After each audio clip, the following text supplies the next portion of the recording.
Welcome to this episode of the Heartbeat for Hire podcast. I feature Olympians, CEOs, disruptors, authors, professional athletes, and the best of the best, where they share their stories of resilience with my lens on leadership and culture. Let's get started. Greetings and welcome to this episode of the Heartbeat for Hire podcast. Three things you're going to learn in this episode are, number one, what the greatest leaders are doing to get out from underneath their traumas. Two, what critical memory integration is. And three, what you can do if you're suffering from trauma. I am delighted to bring my guest to you today, who is my dear friend, Laurel Wiers. And Laurel has been a family and marriage therapist for almost 25 years. She is a speaker. She's an author. She is stunningly beautiful and has an enormous heart. She's doing incredible, groundbreaking work that I am so excited to share with you today about how we deal with our trauma, how you get past it, how you remove those triggers. And before I say anything else, let's bring her onto the show. Laurel, welcome. So happy you're here. Thank you so much. I'm so excited to be here and talk about my favorite thing with you today. It's going to be great. So, I start every show the same way. And the first thing I always ask is, would you please share your story? Sure. So I've been a therapist, as you mentioned, for 24 years, and I actually never liked to work with trauma. That was the one thing that I would not work with because I knew that what they taught me in graduate school did not help trauma. So I would have people come in my office when I was a new therapist, and they would have PTSD, and we would talk about their story. We would talk about what they had lived through. And I very quickly realized that while they felt better in the moment, they actually were not being transformed through the process of talking about their trauma. If anything, they would just stay the same or potentially get worse. So I figured, this is not for me. I'm going to send it on to other people who can help. Now, I don't know if they actually got the help that they needed, but I just knew I couldn't give it to them. And then 8 years ago, as Providence would have it, I ended up getting injured, and I was watching television, and I had heard about these veterans who were actually healing from their trauma. And so I thought, this actually sounds like something very different than anything I was ever trained in. So the type of person I am, I was signed up for a training a month later. And since then, that's what I've been doing. I came back to my practice, and I had a list of people that were waiting for me to try this new trauma on them. And after my first session, I was sold. The change and the transformation in that client within an hour and a half was so mind-blowing. I thought, this can't be real. And then it kept happening over and over and over again. And so I went from hating trauma to I run towards it with a passion. And then I began training other therapists around the country in the same modality, which is one of three that I use now, but in that modality, because I thought, this is so good that we need to multiply ourselves exponentially. So how can I make an impact in that way? So I loved working with the clients and teaching other clinicians how they can work with their clients. And so that's my journey of being a trauma therapist in a nutshell. I love that. And let me just put a warning on the show that we are going to be talking about some pretty difficult issues. So I want folks to be aware. And if this is too sensitive for you, you are totally free to go about your day. But we hope you stay and listen. But let's talk a little bit about trauma in and of itself, because it takes a lot of different forms. And I know for you, you wrote a book about infidelity, which is kind of where you got your start. Maybe not so much in trauma, but you really do view that as a trauma. And of course, there's all the traditional trauma that we understand, PTSD that veterans suffer from, or, life events, abuse, whatever. Talk a little bit about how you categorize trauma or how you see trauma. Okay.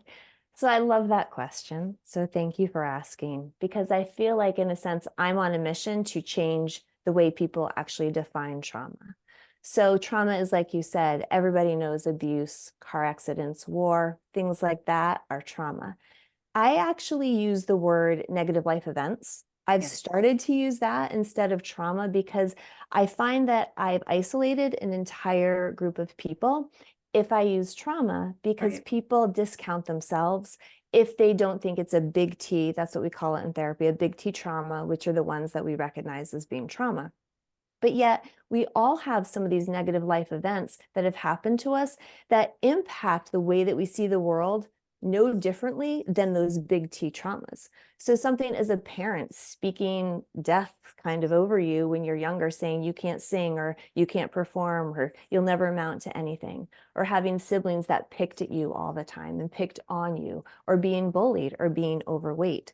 Those things, some people would say, oh, that's not trauma. That was just, having something bad that happened to me.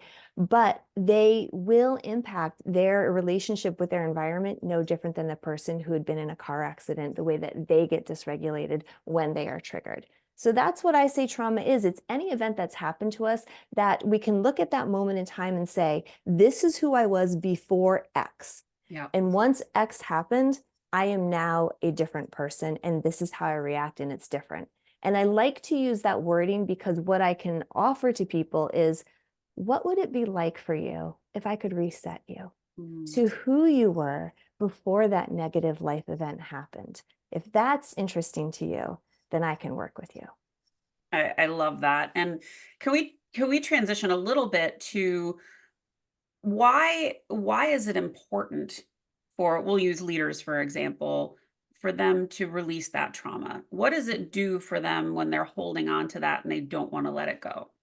Ugh, so many things. We don't even have enough time probably to go into all the things. But so number one is that when your energy is spent managing triggers, when you, let's say there's someone at your work and they are very triggering to you, but you don't understand why. You just know that you have a hard time relating to them, interacting with them, having meetings with them, working under them, with them, or them above or below you.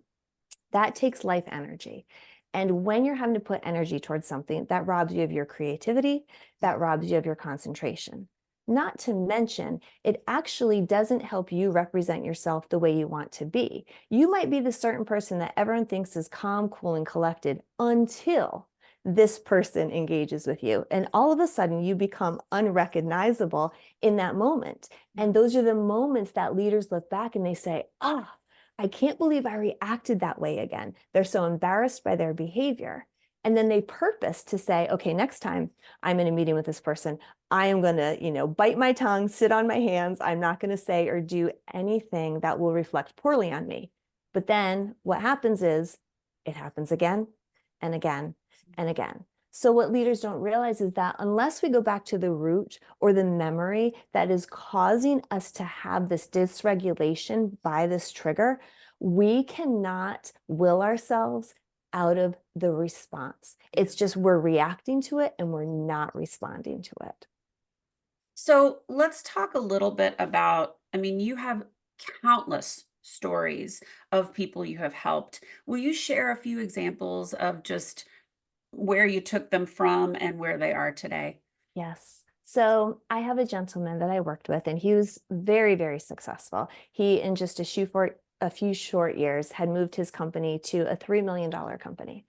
And he said, Laurel, I want to move this company to $10 million in the next year, but I know that I'm in my own way. He says, I wake up every morning and my head is just spinning, and he always feels like he's behind. And also he had had some childhood trauma that made him anxious an awful lot. And he said, I know that until I take care of these traumas, that I am not capable of running a $10 million company because I'm losing all of this energy managing all these other things. So what we did is we did a trauma timeline with him and found out that there was childhood sexual abuse. He had had some home invasions. He had had some other really negative life events happen to him. So we spent 2 days together.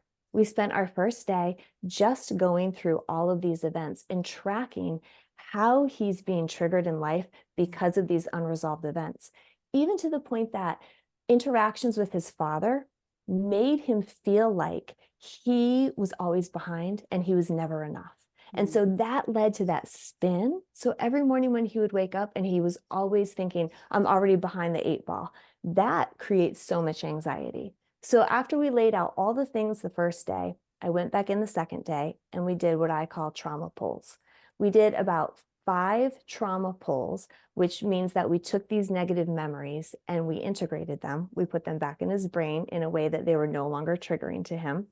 And after that session, he called me and he said, Laurel, I wake up every day now, no more anxiety. He said, my wife is like, what happened to you? He's on fire. He is so clear. He's so confident. His creativity is just gone bonkers. And his wife was like, I think we need a warning when you go through things like this, because it's like, stand back, look out. So it's like I said, he was reset to the person that he was supposed to be, who he was designed to be, in all of his greatness, right? In all of his creativity. But it got, in a sense, thwarted by this piling up. And that's what happens when you get people in their 30s, 40s, and 50s. We've had years of things that are piling up, and it's a weight, right? It weighs on you. And when you lift it, it's just like you feel light and clear, and you can just go ahead and you're no longer stopped up by it.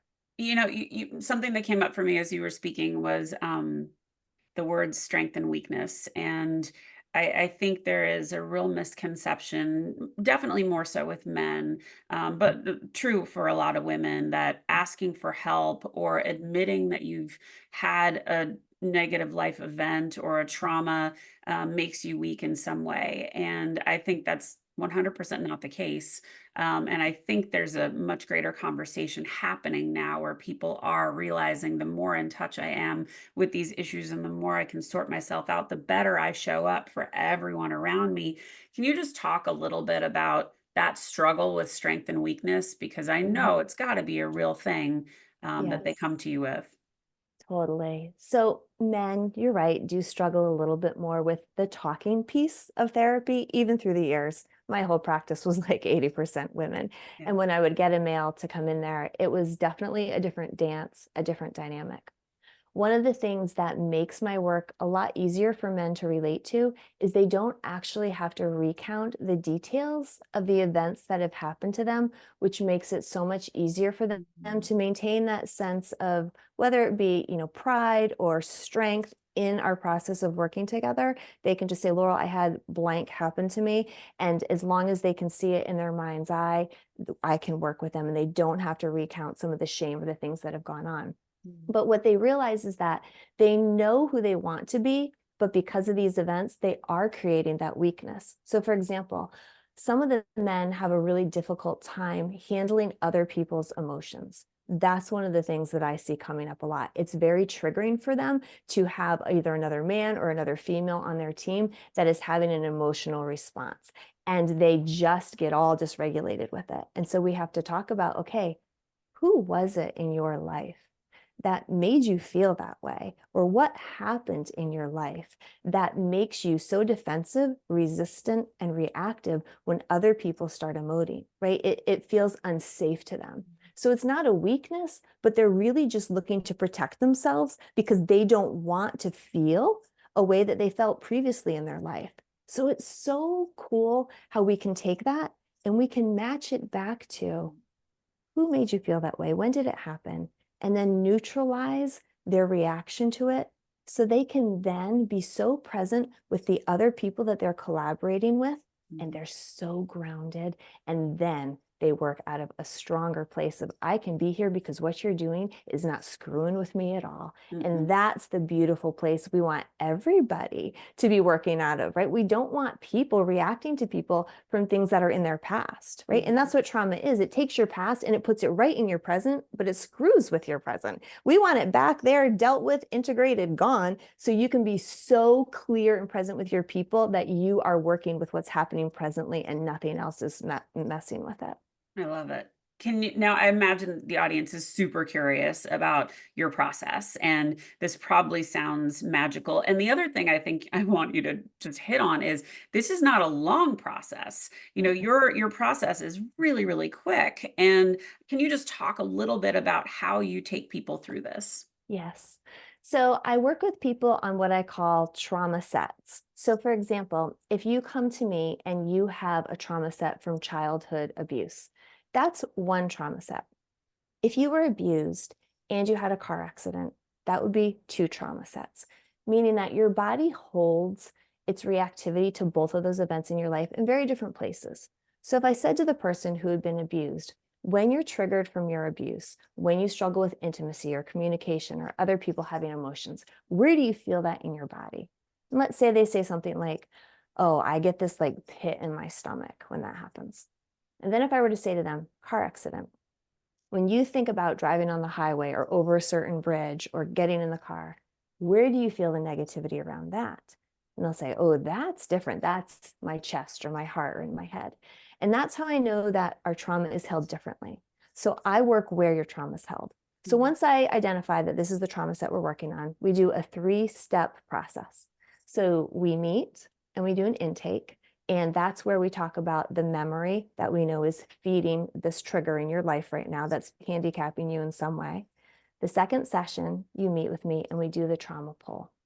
And this is the session that it can go anywhere from 45 minutes to 2 hours based on how you process. It has nothing to do with intelligence or emotional intelligence or anything like that. Everybody's different in how they process. And in those 2 hours, Lyndsay, it's over. The trigger that they came to me with, typically in that one session, now sometimes it's 1 to 2, but typically for one trauma subset, by the end of that session, you will leave and you're neutral. You are no longer triggered. You can drive past that place where the accident was. You could go be in a meeting with the person who triggered you, and you will be completely neutral and not reactive anymore to it. And then my third session with the person is just really a follow-up, because sometimes what happens is our bodies, just like physically, we can only hold on to one injury at a time. So if you hurt your shoulder, you feel it, but once you hurt your knee, you don't feel your shoulder anymore. Same thing with these negative life event subsets. Once I erase one or integrate it, if there's others, they sometimes bubble up. So you'll say, oh my gosh, Laurel, since I saw you last week, I am not struggling at all with A, B, or C, but all of a sudden I'm noticing blank. And then you're like, okay, that might be something else that we need to deal with. So that's typically what it looks like on the most basic level to work with somebody, but it's so expedient. And that's the part people don't realize. They think to deal with trauma, you have to go to months of therapy and all this money. No. Just hang with me for 2 hours and we can do a whole lot of containing and a whole lot of reprocessing.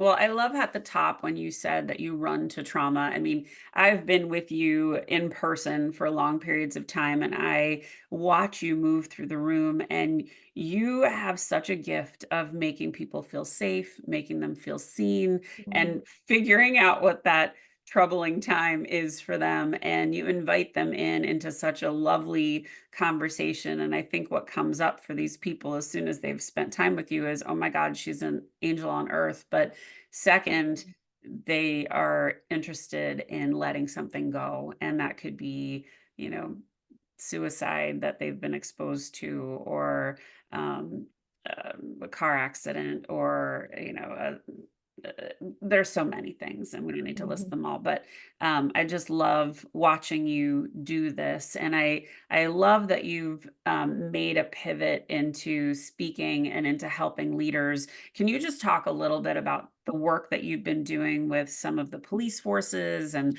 fire departments? I mean, I just find this such an incredible space for you to work. These are people that suffer from massive PTSD. They see some of the worst things, and cumulatively, it's a lot. So I know you're doing amazing things with them. My heart has always been with our first responders. Like in my community, that was one of the first groups that I started working with. And I love that they can come in after years, like you said, of these cumulative events that stick in their mind.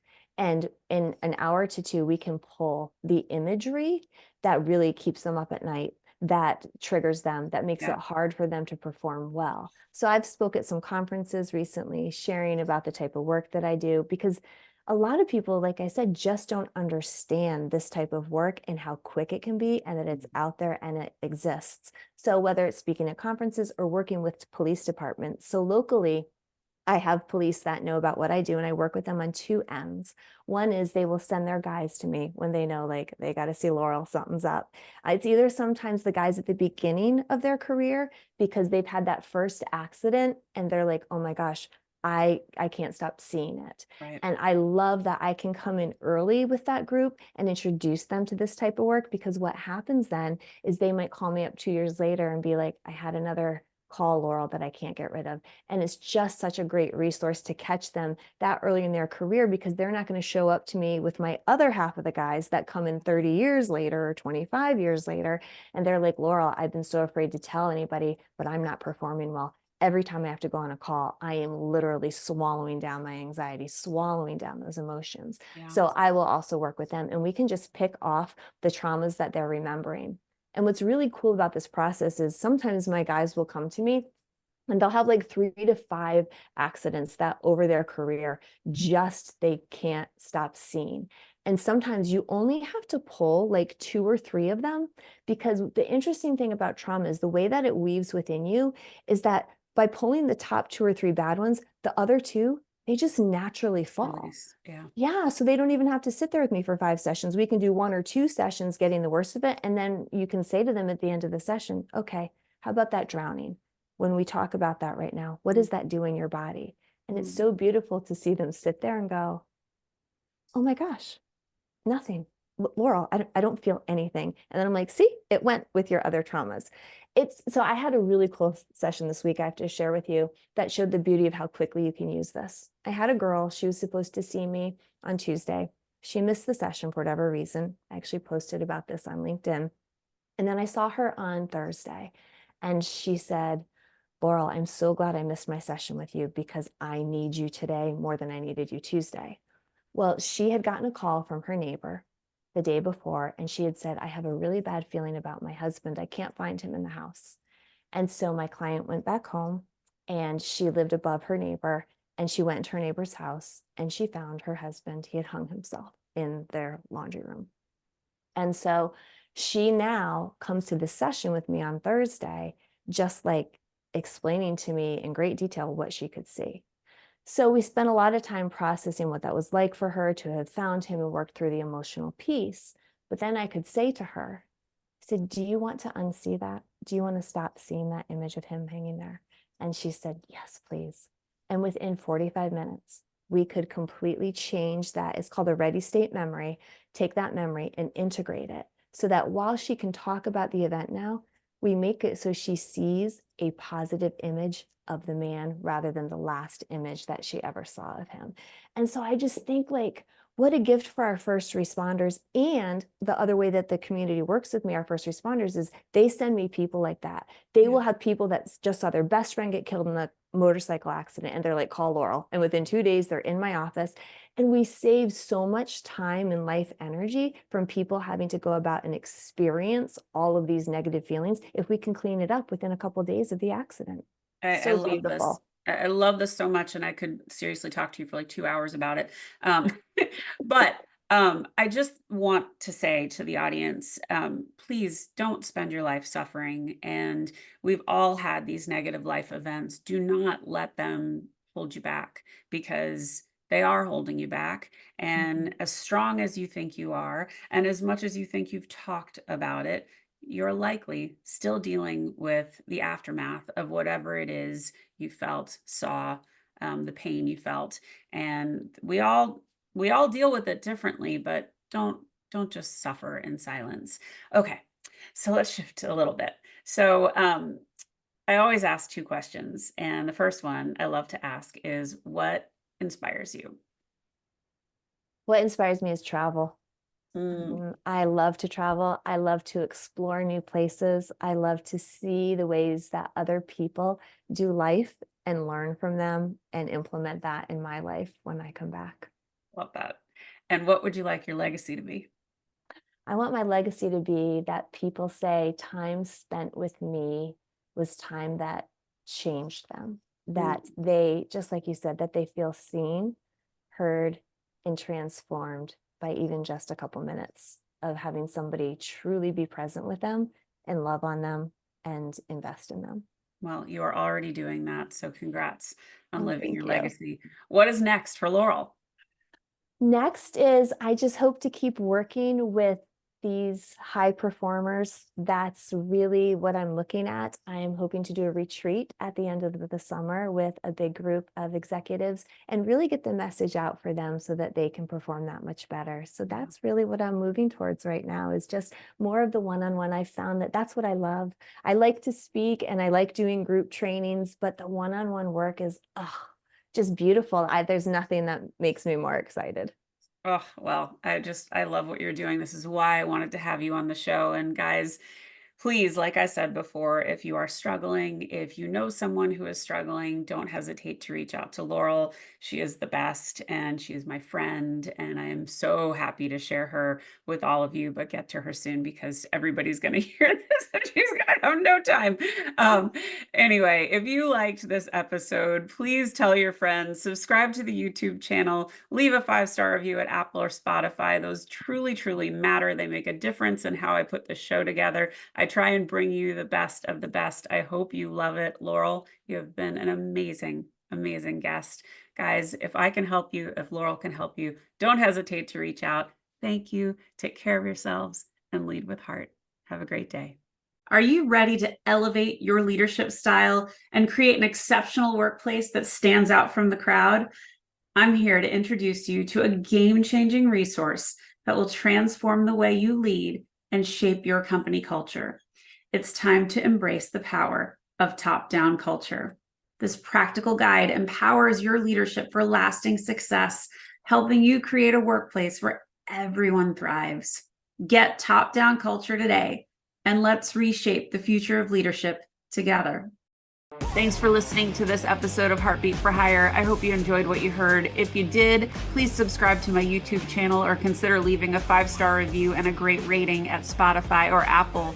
Thank you so much for your support. Have a great day.